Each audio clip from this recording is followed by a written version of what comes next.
me now is Democratic Senator and Army combat veteran Tammy Duckworth. Thank you so much for being here, Senator. Secretary Hegseth defended his actions again yesterday. He compared the operation in the Caribbean to the fight against terrorism in Iraq and Afghanistan. Listen to what he said. What people think is cavalier or cowboy about it is the exact opposite. These are the most professional Americans going through specific processes about what they can and cannot do, understanding all the authorities, all the laws of war, all the capabilities, and applying it to deter our adversaries. The catch and release program of the pat them on the head and release them so they can go back to the fight didn't work in Iraq and Afghanistan, and it's not going to work in the Caribbean. Like Secretary Hegseth, as I mentioned, you are an Iraq War veteran. What's your reaction? Well, there was actually a vote by Congress to put us at war in Iraq and Afghanistan. There was no such vote. There was no such debate here in this situation. So the fact that we do have professionals, our military men and women are the utmost professionals. The problem is they've not been authorized to be at war. And by the way, the individuals in that vote were not even aimed at the United States. So everything that they've done has been illegal. It's illegal under international law. It's illegal under the Geneva Convention. And it certainly is even illegal under domestic law. It was essentially murder with that double tap strike. I mean, that's a very strong statement. Murder, does that constitute a war crime? Is that what you're saying? It is a war crime. It's illegal. However you put it, it's all illegal. Look, Dan, I've been shot down behind enemy lines. Under the laws of war, if a pilot bails out, he gets shot down, he bails out, he's in a rubber dinghy in the middle of the ocean. Under all the international laws of warfare, you are supposed to help render aid to that individual. Even if they have a radio and they're calling for their side to come pick them up, you're not allowed to go back in and kill them. Even if you know that they're going to conduct future operations against you. That's the Geneva Convention. And so everything that they did here was illegal. In fact, the two survivors were clinging to half of a boat in the middle of the ocean and had no access to a radio per the Admiral's briefing. And so, yes, all of it's been, the whole operation is illegal to begin with.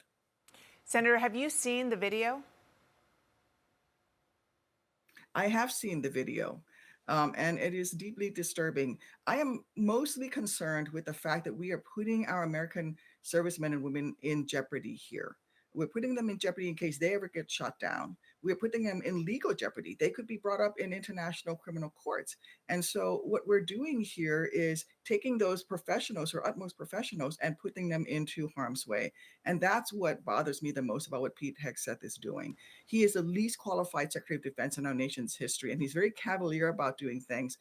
Fact of the matter is, only Congress can decide that we can go to war, and there was no such declaration made. I just want to make sure that that I get this accurate. You have seen the classified video of this particular strike, the first strike, and then the double tap, as it's known. No, I've just seen what's been available in the media. Okay. I've read the full report, but I've not seen the actual video. I've requested to be able to see the actual video. I've also been actually asked to see the after-action reports from the pilots and the drone operators, as well as the intelligence debrief that all pilots and drone operators conduct after they have completed a mission. Senator, you said at the beginning of this conversation that you don't even know if this boat was headed to the U.S. What makes you say that?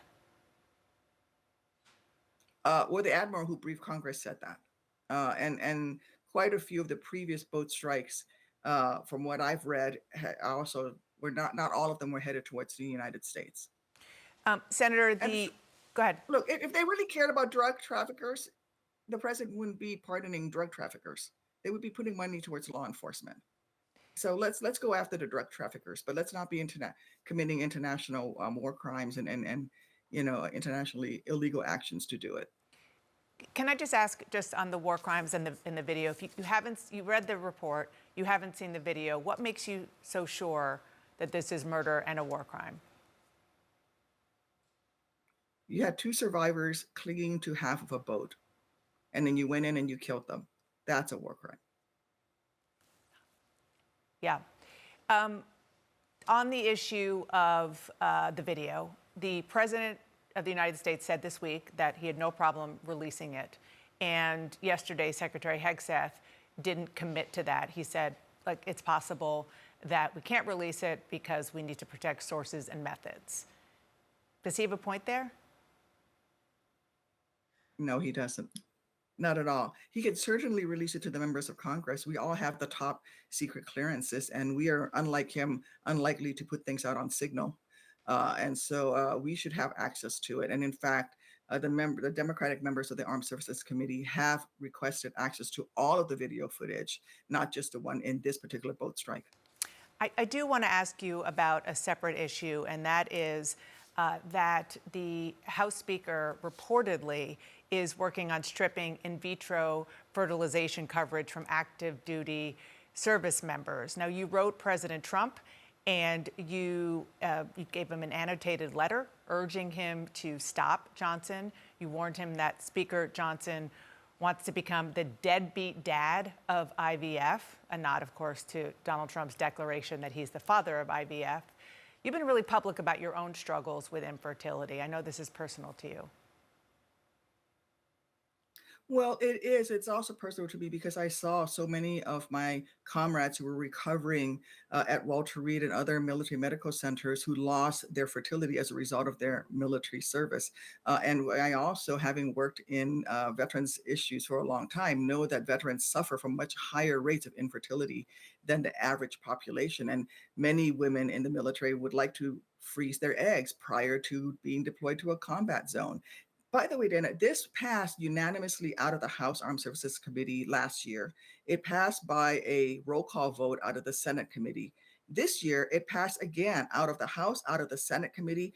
The committees in both chambers support this. There's nobody opposing this other than Speaker Johnson and his religious views. Because if you believe that a fertilized egg is a human being, has personhood, then some of the processes within IVF is considered murder. And so he's stripping away something that a bipartisan groups in Congress have said, you know what? We want our military men and women and their families to be able to have access to IVF. And by the way, the president of the United States said, and he promised on a campaign trail to make IVF available to all Americans. And I can't think of a better place to make it available than the men and women who wear the uniform of this great nation.